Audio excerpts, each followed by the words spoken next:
Let's freaking go! Come back full circle, don't it? Jimari Butler, new defensive end that has joined LSU. We're going to do a film breakdown of what he brings to this team, but it's important to note that he's not just a defensive end. So LSU loves in these situations to put defensive ends over offensive guards in clear pass rushing situations. So it's 3rd and 8. Obviously, the Colorado offensive line over the years just really hasn't been anything special. But look at this rip move to the inside to get the guard off balance. But what makes this very interesting is he also has to take on the block of the running back. And after doing that, he's able to make this sack. Now, the reason why this was a very important sack is if Sanders would have had time, he could have worked here, obviously, to the vertical through the middle of the field open coverage. So really, really good play right there from Butler. Also does play some just stand-up end. Obviously, this is, once again, a clear passing situation versus a team that passes a lot. And this does end up being a good gain for Colorado, but that's not the point here. Rushing to the interior is one of his big strengths. So they're running a twist stunt. This backer's coming around here. His job is to create havoc up the middle here, and he does just that. But once again, it's Travis freaking Hunter. He was the best player in college football last year. So this does end up being a nice gain, but still a good rush from Butler. All right, here we go. Higher level of competition. The Ohio State Buckeyes. Jimari Butler going up against the Natty champions. Watch this OT over set right here, and bang, he catches him leaning, just goes right by him, and he's attacking Will Howard's blind side. And like we said, when it comes to closing down QBs and actually bringing them down, he's pretty solid at it. So a really nice play. And one thing you'll notice is he normally beats his guys to the inside. Now, on this rep, once again, this is not Ohio State's best left tackle. I like the fact that he got back into the left tackle's body. That way, it kept Howard in the pocket. And then, once again, he chases him down and almost shoestring him right there. But he totally disrupted that play. You love to freaking see it. So LSU had a bigger issue with this during the last year of Matt House, but it was still a problem last year versus quarterbacks that could run some. So you'll see right here, Butler has a really good rush out of a 3-tech again, but it's also 3rd and 8. And guess what? There's a lot of room for the quarterback to run. So watch him retrace his steps and make this play right here. Bang. As you can see, he makes a lot of shoestring tackles versus mobile QBs. So here you go. Guard tries to ride Butler upfield, okay? And you see he gets the guard off balance, and he's past him, but instead of just running upfield, he stops immediately and retraces. Look at him club this guard past him. That's as good as it gets, folks, and obviously makes a really nice play here. And making that play that quickly forces him to kick a field goal. All right, so I think this is what excited Blake Baker the most when watching Butler. It's plays like this. How many times did you see LSU this year get exotic in these kinds of situations where there's only one down lineman here and you really don't know as an offensive line where the pressure is coming from? And another thing Blake Baker's going to want to do is do this versus 5-man protections. So trusting that one of these guys is going to make a play. So what does Nebraska like to do? Well, they actually back out 2 of the guys here, and it's just a simple twist stunt over the middle. They do not pass it off well, and Butler times this perfectly, okay? Watch him act potentially like he is just going right here, but then at the last second, just curl around this inside DT right here, and he just rips right through there, and that should have been a holding call because there's no way he's getting yanked down right there. Now, they missed a hold right here, but this should have been hands to the face right there and a first down, but they don't call it. All right, so 2 missed calls right there, and you can see Illinois was wanting the call, but that was Butler rushing to the inside and making a big play. Okay, here's just a regular run stop, all right? As you can see, Nebraska is outnumbered in this too high shell right here. 1, 2, 3, 4, 5, 6 versus 1, 2, 3, 4, 5, 6. So there's no one to account for the running back here. So in this spot, we honestly just need you to stop, right? They have us outnumbered here.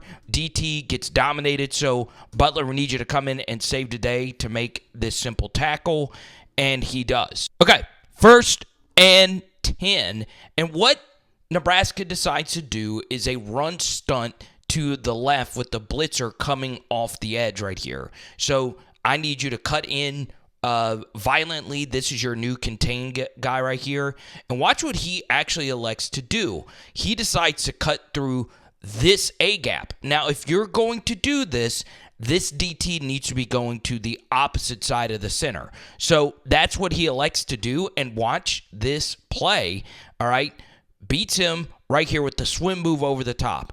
All right, if you're going to do this, you've got to make this tackle, right? Because you deoccupied your gap.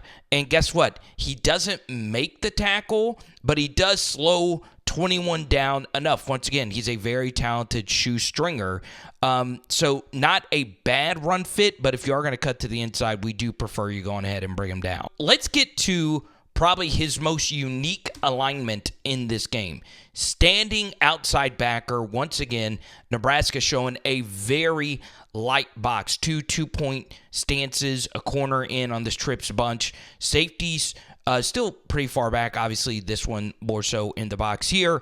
But if you're Illinois, smash mouth Brett Bielema team, you have to like your numbers over here to the left side. But watch what actually happens. He ragdolls this tight end. Now, this is more poor tight end form, if anything. But he gets held, keeps his balance, and makes this play. All right? Really good physical stuff right there. This is not a good rep. All right, this is a rep directly after the great run stop you saw.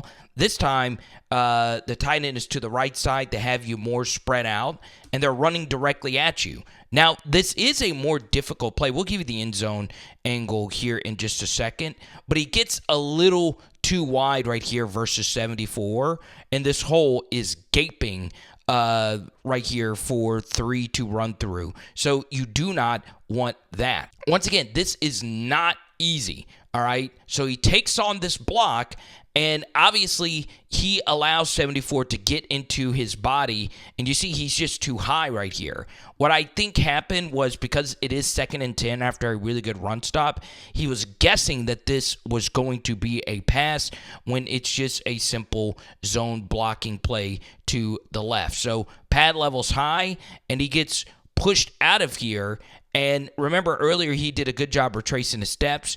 Because 74 is a bigger player, and he was a good player for Illinois this year, it's tougher for him to retrace and do that patented shoestring tackle right there. So, all right, another thing I like about Butler, you can drop him back into coverage. It's not really his game, but he does drop back. And guess what? This should have been a pick. And once again, Indiana's offense this year was really good. But once again, bang, hits him right in the arms, but he is able to drop back. And now when you watch Butler, it's important to note, his final year of his career, he switched back from 1 and 10. So there you go. I believe this is from 2 years ago. Drops back into coverage, and the quarterback doesn't see him. Okay, he thinks it's still a 4-man rush. We just need you to make this pick. But it does show you some versatility there, that he can do that. Okay, now once again, you'll see it right here. Reads the eyes of the quarterbacks. And once again, it looks more difficult from this angle, but he does make kind of sort of the play. And for those that don't know, a 3-tech is you basically lining up on the outside shoulder of the guard, okay? And that's interesting. You know, he didn't rush a whole lot out of the defensive end position, but on these 3rd and 8s is where he was very good. This was versus Northwestern. He's able to rip and get around this guard and finish the sack, right? If you don't finish this sack, it's off to the races right here, and he makes a really, really, really nice play. Okay, this is versus Illinois 2 years ago. This time he goes to the inside with a swim move. Now, I relate to this because this is what I did when I played football. I was a undersized three-tech pass rusher, and to me, that's my favorite place to rush the QB. Now, he doesn't make the play right there, but he does force a lot of pressure, and he gets Altmaier running here. It's just really, really, really good stuff. All right, what do we make of Jimari Butler? It is important to point out that before I give you my honest, harsh thoughts on Butler's fit for LSU next year, it's important to bring up what else LSU has done this cycle at the defensive end position. They brought in Patrick Payton, number 11, in the background, who gave us fits when we played Florida State. They also brought in another pass rusher who played college football in Florida, and you'll get to see his breakdown here in just a second. And that's not including Gabriel Rutherford, who's coming back. A guy like Damian Shanklin, who was a top 100 recruit that LSU brought in this cycle. So I'm really pumped up about this defensive end room, not to mention Dylan Carpenter and whoever else I might be missing here. And look, this is a very welcome need because they lost Xavier Jones, who just had a really good Senior Bowl. And then, of course, they lost, the great Braden Swinson. Now, let's focus in on Butler because that is who this video is on. As an overall player, he was mildly productive. It's also important to note that he will be a year 6 player. Yes, 2020 recruit. Then he also redshirted in 2021. Obviously, with the COVID year, that gave him 2 years of redshirting. So we're getting an adult who should be able to keep up with the speed of SEC play. But, you know, when you have a year 6 player, it's also one of those things where, well, it's year 6. There's a reason you're still here and not in the NFL, obviously. So it's important to point out that this isn't a superstar player, but the way that he fits in with this room will work because he's not going to need to be an every down guy. I do have him a notch below Patrick Payton and the player breakdown you're about to see. So that is a very good thing, right? Because we can bring him in 3rd and long situations, put him in that comfortable 3-tech defensive tackle role. It'll be a different type of athlete the offensive guard is used to facing on 1st and 2nd down. And that could get very sexy and exotic, which is what Blake Baker wants this defense to be. And then you have the biggest wild card of them all, the Kevin Peoples situation here. This is the defensive ends coach for LSU, who, to me, was the best coach on the staff because the edge play at LSU all got better. Xavier Jones hit another level. Braden Swinson obviously did. Even though he's no longer here, I thought Womack started to become an SEC caliber player. So this is a really good coach, hard-nosed, old school. Love that from him. So as you can see, it's important to be cautious and understanding that this isn't a superstar player, but he doesn't need to be. I think Patrick Payton will be a very profitable player for LSU next season. And bang, this guy, you've got to watch his breakdown. This dude is an absolute freaking animal, okay? But give me your honest thoughts down below, okay? LS Power Hour LSU, boom. And tonight, we're doing grilled chicken. Let's go.